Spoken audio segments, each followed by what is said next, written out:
pediatric asthma management. As we know, asthma today is among the leading cause for pediatric emergency room visits. A lot of you guys have seen asthma admits. While asthma is a lifelong chronic disease with proper management, children can lead normal everyday lives. Education for families is essential to keeping children with asthma in their best state of health. That's where the BREATHE program comes in. It's introduced to help long-term management in pediatric patients with asthma. So the BREATHE program, it involves the multidisciplinary team, everyone, the pediatric residents, RNs, fellows, pulmonary, child life, case management, secretaries, respiratory therapy, and attendings, and obviously the pediatric patient and family. These are the steps to the BREATHE program, which are also in the binder that I was passing around towards the back. But basically you're going to see if the patient is going to be admitted into the BREATHE program, which is anyone 12 months of age and older with a primary or secondary diagnosis of asthma with symptoms. So that's a screening that when the patient comes in, the resident and the nurse, they discuss it and see if the patient's applicable for the BREATHE program. And most patients now we are trying to get into the program. Then they get a referral placed in the computer, they're enrolled in the BREATHE program, and that's when the teaching gets started. Pulmonary will review, there's a flip chart, which in clinical this week and the next weeks, you can actually see it on the floor.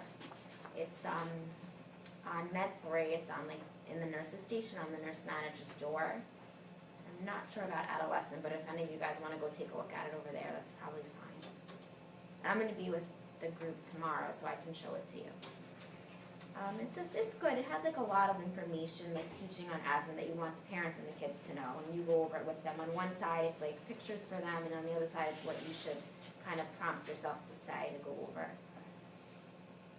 Okay, then you're going to make sure they have a nebulizer at home, and then the asthma action plan, which I passed around to you guys.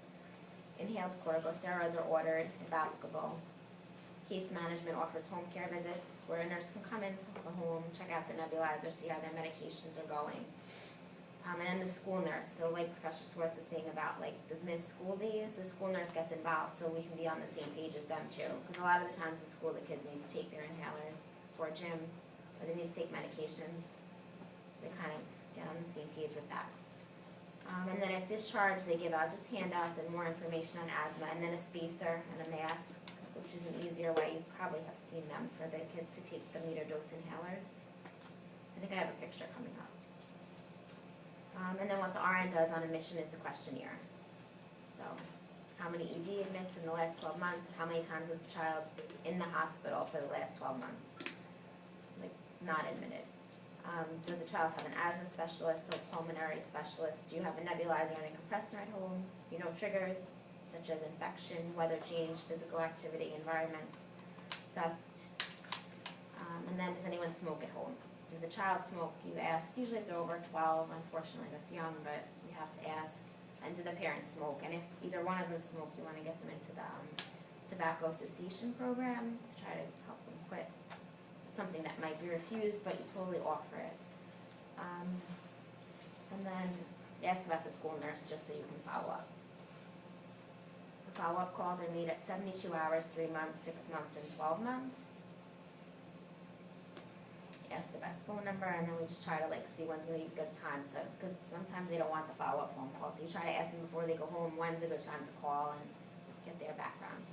The asthma action plan, that's what I passed around to you guys. So there's 3 zones, green, yellow, and red. First is the green, which is okay. The kid's doing well, they're kind of managing themselves. Breathing is good, no coughing or wheezing, sleeping through the night, they can go to school, they're playing, regular activities, nothing's really changed. Taking Flovent, which is an inhaled corticosteroid, and then the Singular 1 time a day. That's basically good management. That's where you want to see your asthmatics. And then yellow, it's caution.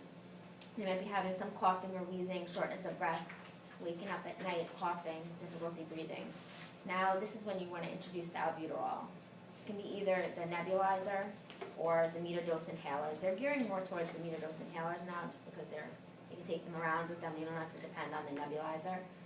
But this would be given at that point every 4 to 6 hours as needed. If the kids are taking it every 4 to 6 around the clock, then they're going to want to go and see the doctor, at least call. They might need steroids involved. And then that's when we get to the red, which is danger. A lot of the times the kids really aren't breathing good. Asthma's getting worse, medication isn't helping, so they're giving these nebulizer treatments and they're just not helping. They might need back-to-back treatments, which is best given in the ER. And you would see the child would be in respiratory distress, maybe some retractions, nasal flaring, grunting, really can't talk well, just not themselves. You can tell just by looking at the kid. Like this kid here would be the good example. At that point, what you would do is take the inhaler, 2 puffs, or the nebulizer, and you can repeat that up to 3 times every 20 minutes. At that point, you should be really getting to the hospital. Because asthma can get severe to the point where, if you're not moving air, you might need ventilators and oxygen supplements, and that can't be given at home. So it would go 911 or go to the emergency room. 3 doses in 20 minutes or 3 doses every 20 Every 20 minutes. When they come to the hospital, this is the kids we have in the ICU, they might need continuous, so albuterol is constantly going through the nebulizer. But at home, if they have to do it that often, they should really get into the hospital. So with parents and with the kids, you want to see what's the triggers, because maybe these are things they can avoid. Unfortunately, animals, if they're allergic to cats, dogs, and you're gonna have to keep them away. Some things are dust mites, mold, secondhand smoke, pet dander, cockroaches, pollen, cold air, infections, and exercise. How to avoid these things? Fix any leaks, try to get mold out of the way. Don't allow smoking in the home or car. If it's pets, keep them away from the pets. And then certain pillowcases have allergens to the kids and the mattresses. And actually in the breed program we were giving specific pillowcases home to them, which is just some allergen-free kind of pillowcase. Pretty good. Then tips for parents. Important to remember that the child can lead a normal, healthy life. Careful observation and action asthma can be managed.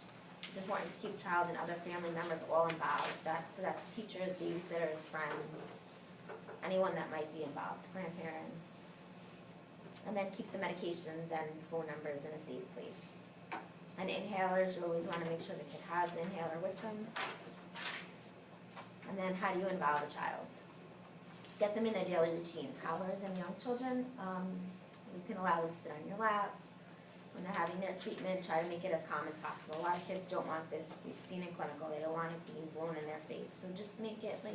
They can hold it, they can watch a movie while it goes on. You don't want to really have to sit on top of them to give them the treatment. Let them know it doesn't hurt. They can play with the tube beforehand. Sometimes you can let them connect it. Just whatever's going to work for them. Older children, it's a little bit easier. They're usually using the inhaler themselves. With older kids, you want to make sure they're responsible and involved, because parents can just, rely on the child to take it before a gym or before an activity, and they might not really be taking it. And then offer rewards. At school, that's where the school nurse comes in. Just review that asthma action plan with the school nurse. Make sure you're on the same schedule. And teachers too. Teachers understand if the kid has to leave the room to go to the nurse. Babysitters or anyone that's caring for the child, same thing. Make sure they know about the asthma action plans. Make sure they have the emergency phone numbers, that they have the medications close by, and that they know triggers, because maybe the babysitter isn't aware that the kid's allergic to cats, to dogs. This is some suggestions for family involvement. This is in the overall hospital. Just being attentive to the parents' questions, because asthma is a lifelong disease. While it can be managed and kids do still live a healthy life, it's often hard for them because their whole life is changing now, and everyone adapts and adjusts differently. So a lot of emotional support, answering questions, just being open and responsive to the parents. And then this is a case study. You might have seen a patient like this, or you will. A 4-year-old presents in the emergency department accompanied by 22-year-old parents. Patient is having difficulty breathing with use of accessory muscles and a cough. Patient appears very uncomfortable. Parents are worried. On history, parents report the patient has a history of asthma and had several past hospital admissions. Parents report that the patient was taking meds at home, including Singular, Flovent, and albuterol treatments. Parents report they have not given their child any meds for the past week because they ran out and were unable to get to the pharmacy to renew the prescriptions. Parents report their son was breathing well and feeling good all week, so they thought it was okay to stop the medications. What do you guys think about that? First of all, the age of the parents should be an indicator that, you know. They're not educated. Yeah, they're not, they don't know, they're young themselves, so that's where this BREATHE program comes in, because it kind of gets out there to help the parents. But what else do you see wrong with this case study? Stop medications because they thought he was on. Yeah, they just didn't realize that they could stop it, so it all could have been prevented. They're right now telling you to go to the pharmacy, so they don't understand that this is a critical Right. illness, a life and death issue. Anything else?